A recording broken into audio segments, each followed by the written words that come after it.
అందరికీ నమస్తే అండి. కడప లోక్సభ స్థానంలో కూటమి ఎమ్మెల్యేల పనితీరు ఎలా ఉంది? ఈ వీడియో చాలా సింపుల్‌గానే స్ట్రెయిట్‌గా చెప్తాను. మన ఏపీ 175 అండ్ గుండు సూది టీమ్ రాష్ట్ర వ్యాప్తంగా కూడా కొన్ని అసెంబ్లీ నియోజకవర్గాల్లో చాలా చోట్ల తిరిగి అక్కడ వివిధ వర్గాలతో, ప్రజలతోనూ అక్కడ అంటే క్యాడర్‌తోనూ అన్ని పార్టీల వాళ్ళతోనూ ఇంటరాక్ట్ అయ్యి మాట్లాడి ఒక రిపోర్ట్ తయారు చేసుకొని చేస్తున్న వీడియోస్ అనమాట. ఇందులో డెప్త్‌గా మనం మ్యాగజైన్‌లో రాస్తున్నాం. ప్రతి నెల మ్యాగజైన్స్ మన గుండు సూది మ్యాగజైన్‌లో ప్రతి నెల ఒక పార్లమెంట్‌కి సంబంధించి గ్రౌండ్ రిపోర్ట్స్ రాస్తున్నాం.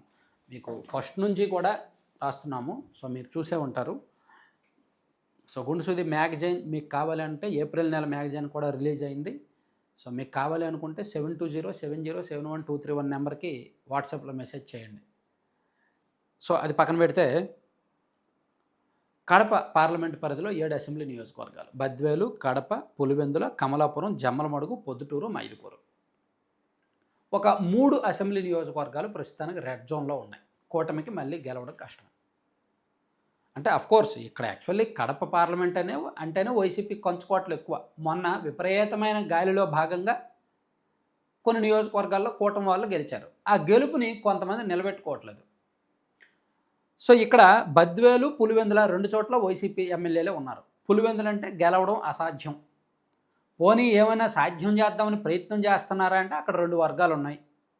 టీడీపీలోనే 2 వర్గాలు ఉన్నాయి. ఒకళ్ళంటే ఒకళ్ళకి పడదు, ఒకళ్ళ మీద ఒకళ్ళు ఫిర్యాదులు చేసుకుంటున్నారు. అక్కడ పెద్దగా టీడీపీ వాళ్ళు ఎవరి పని వాళ్ళు ఎలాగా అధికారంలో ఉన్నాం కదా, ఇక్కడ ఎలాగా ఎమ్మెల్యే సీటు గెలవలేం కదా, దొరికినంతకాలకు దోచుకుందాం అని చెప్పి వైసీపీ వాళ్ళతో కలిపి బిజినెస్లు చేసుకుంటున్నారు, వ్యవహారాలు నడిపించుకుంటున్నారు, వాటాలు తీసుకుంటున్నారు. పులివెందుల నియోజకవర్గం మాత్రం తాకట్టు పెట్టేసినట్టే లెక్క. ఇక బద్వేలకు వచ్చేసరికి అక్కడ కూడా టీడీపీ పెద్దగా యాక్టివ్గా లేదు. అక్కడ వైసీపీ ఎమ్మెల్యే గారు యాక్టివ్గా లేరు. వైసీపీ అక్కడ నీరసంగానే ఉంది. టీడీపీ ఇంకా నీరసంగా ఉంది. టీడీపీలో కూడా ఇక్కడ గ్రూపులు ఉన్నాయి. అక్కడ లీడర్షిప్ అంత కరెక్ట్గా లేదనమాట. ఈ 2 కూడా పరిస్థితి అలా అయితే మిగిలిన అంటే కూటమి ఎమ్మెల్యేలు ఉన్న 5 నియోజకవర్గాల్లో పరిస్థితి చూసుకుంటే కడప రెడ్డప్ప గారు, మాధవిరెడ్డి గారు ఎమ్మెల్యే. నిజంగా పార్టీకి కష్టపడ్డారు, చాలా ఖర్చు పెట్టారు, పార్టీని భుజాన మోశారు. ఎన్నికలకు ముందు చాలా అగ్రెసివ్గా చాలా బాగా పనిచేశారని పేరుంది. ఎన్నికలు అయిపోయిన తర్వాత పదవి వచ్చిన తర్వాత వ్యవహార శైలి మారింది, మాట తీరు మారింది, క్యాడర్ని రిసీవ్ చేసుకునే తీరు మారింది, అధికారులతో మాట తీరు మారింది. కాబట్టి ఆ పట్టు పోయిందనమాట. పట్టు కోల్పోయారు. క్యాడర్ మీద పట్టు కోల్పోయారు, పార్టీ మీద పట్టు కోల్పోయారు, మళ్ళీ గెలుస్తారు అనే నమ్మకం కూడా లేదు. అక్కడ క్యాడర్ నుంచి వస్తున్న ఫీడ్బ్యాక్ కొంచెం మిక్స్డ్గా ఉందన్నమాట. కాబట్టి ఈ సీటు డౌటే ఇక్కడ. కాకపోతే వైసీపీలో కూడా ఇక్కడ విపరీతమైన వర్గపోరు ఉంది. చూసాంగా మొన్న 7వ తేదీన వైసీపీలో వైసీపీ వాళ్ళే ఆస్తి తగాదాలకు పోయి చంపుకునే వరకు వెళ్ళారు. వైసీపీలో పరిస్థితి కూడా ఇక్కడ అంత యాక్టివ్గా ఏమీ లేరు. కానీ ఇక్కడ పబ్లిక్లో ముస్లిం ప్లస్ రెడ్డి ప్లస్ కొంత బలిజ కమ్యూనిటీ ఓటింగ్ అనమాట ఇక్కడ ఎక్కువ ఉంటుంది. ఇక్కడ ముస్లిం ప్లస్ రెడ్డి కాంబినేషన్ ఎక్కువగా వైసీపీ. అంటే ఇక్కడ పబ్లిక్లో ఓటర్లు ఎక్కువగా వైసీపీకే ఫేవరు. కూటమిలో మొన్న విపరీతమైన గాలిలో టీడీపీ గెలిచినప్పటికీ దాన్ని ఆ గెలుపును సద్వినియోగం చేసుకోలేదు. విపరీతమైన వైఖరి కారణంగా, యాటిట్యూడ్ కారణంగా ఇక్కడ పోయినట్టే. ఈ సీటు వైసీపీకే దాదాపుగా. ఇక కమలాపురం కృష్ణ చైతన్య రెడ్డి గారు కాస్త నార్మల్ అనమాట. అంత హైపర్ యాక్టివ్ కాదు, అంత తక్కువ కాదు.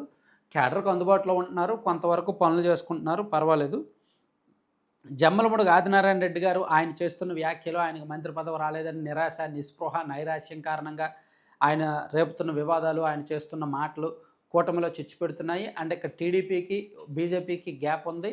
దానివలన ఇక్కడ కూడా కూటమి మళ్ళీ గెలవడం డౌటే. ఇక్కడ వైసీపీ లీడర్షిప్ కూడా స్ట్రాంగ్గా ఉందన్నమాట. గ్రౌండ్ లెవెల్లో కూడా ఈ సీటు కూడా ఆల్మోస్ట్ కూటమి మళ్ళీ వచ్చే ఎన్నికల్లో ఆశలు వదులుకోవచ్చు. ఇక పొద్దుటూరు వరదరాజుల రెడ్డి గారు ఎమ్మెల్యేగా ఉన్నారు. ఇక్కడ కూడా టీడీపీలో 2 గ్రూపులు ఉన్నాయి. ఇక్కడ పరిస్థితి కూడా అంత పాజిటివ్గా ఏమీ లేదనమాట. ఈ సీట్లో కూడా అంటే ఎమ్మెల్యే గారు సీనియర్, ఎప్పటి నుంచో రాజకీయాల్లో ఉన్నారు. కాకపోతే ఆయనకు క్యాడర్ను కలుపుకోవడం తెలియట్లేదు. ఈ పరిస్థితి కారణంగా ఇక్కడ డౌట్ ఉంది. ఇక మరొకటి మైదుకూరు పుట్టా సుధాకర్ యాదవ్ గారు. ఈయన చాలా సైలెంట్. క్యాడర్కు అందుబాటులో ఉంటున్నారు, కొన్ని కార్యక్రమాల్లో పార్టిసిపేట్ చేస్తున్నారు తప్ప లిమిటెడ్ అనమాట. పూర్తి స్థాయిలో అంత మాస్ ఇమేజ్ లేదు, అంత జనంలోకి చొచ్చుకు వెళ్ళే తత్వం కాదు. అలాగని క్యాడర్ని తన దగ్గరకు వచ్చే వాళ్ళని అందుబాటులో అంటే కొంతవరకు పర్వాలా, పార్టీ కార్యక్రమాల్లో కావచ్చు, ప్రభుత్వ కార్యక్రమాల్లో కావచ్చు, నార్మల్ యావరేజ్ అంత దూకుడుగా వెళ్తున్నారని లేదు, అలాగని పూర్తిగా దూరం అవుతున్నారని లేదు. కాబట్టి ఈ seat orange zone. So Kadapa parliament మొత్తం మీద కొంతవరకు ఈ సీటు కాస్త ఆరెంజ్ జోన్ అనమాట. అంటే మరీ పోతుంది అని చెప్పలేం. అండ్ పొద్దుటూరు సీటు కూడా ఆరెంజ్ జోన్, ఆరెంజ్లో ఉన్నట్టే లెక్క. కానీ జమ్మలమడుగు, కడప, కమలాపురం కూడా ఆరెంజే. జమ్మలమడుగు, కడప మాత్రం ఖచ్చితంగా ఇబ్బందికర పరిస్థితుల్లో ఉన్నాయి. సో ఇది పార్లమెంట్కి సంబంధించి జస్ట్ పైన అవుట్లైన్స్తో మనం చేసింది. సో మనం నెక్స్ట్ మ్యాగజైన్లో కొంచెం డీటెయిల్డ్గా, ఇప్పుడు మే నెల మ్యాగజైన్లో కడప పార్లమెంట్ గురించి డీటెయిల్డ్గా ఎవరి పరిస్థితి ఏంటి, ఇక్కడ ఎంపీ సీట్ ఏమైనా కూటమికి అవకాశం ఉంటుందా, అవినాష్ రెడ్డి గారి పనితీరు అంటే అక్కడ ప్రజలు ఏమనుకుంటున్నారు అనేది వచ్చే నెల మ్యాగజైన్లో డీటెయిల్డ్గా రాద్దాం.